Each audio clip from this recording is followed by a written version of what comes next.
Me nejtë familja ti e ngrë, dhe më thonë, nuk ka mashkull që nuk e ka botë pa mundur në për minjera. Këtë tu qa për shumë, dhe më thonë, në këtë studio është e kriju me pi mashkullit. Pse për thunë nga mashkullit? Unë mendoj që sa është një... A të bënd flasë, unë nuk ju ndërprej vas njëve? Po, për jo, je duke thënë diçka të pavërtet që i ti edhe nuk mund të me leju, nëse ti e fun një gjë të pavërtet. Që për thua që gjitha janë të krijume nga mashkullit. Çdo sen që është e krijume që të në këtë studio është e krijume pi mashkullit. Jo, as pak. Edhe kjo led është i zbulum pi mashkullit. Ky mikrofon... Apo flasim tash për zbulime, pak, apo këthejmë të zbulime, po s'mund ta themi që janë të krijume nga... Derisa ju e nënvlerësoni punë të rënda që i bën burri, kur nuk ka me pas barazi, dhe më thonë mes moshkullit dhe femrës.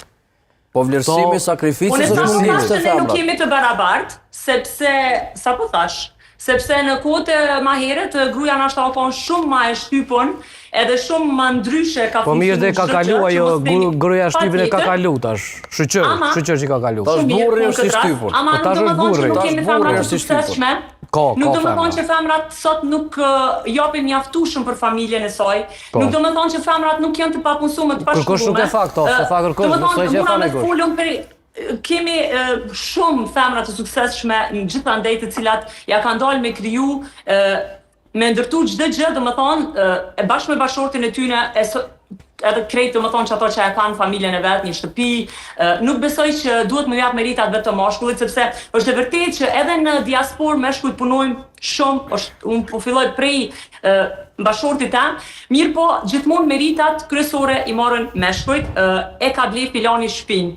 Zotni nuk e ka blej filani shpinë, se në qoftë se gruaja nuk është atë, për me kujdes për fëmijët e tu, masurarit të kopshtet, për me u merr me fëmijët e tu vazhdimisht, ti nuk i mundësi në diasporë për me blej një shtëpi ose diçka e tillë, qoftë se nuk e ke një person aty që kujdeset vazhdimisht për fëmijët e tu. Domethënë gratë në këtë aspekt edhe flijohen, i lajnë karrierën e tyre të pa zhvilluar për me ecë përpara familja. Unë mendoj që të dy palët investojnë. Është shumë e padrejtë nëse thonë se vetëm meshkujt janë të ngritur, ndërsa femrat jo. Edhe vetëm meshkujt kanë zbuluar sepse ka shumë gra në jetë. Është edhe padrejtë me thonë 80%.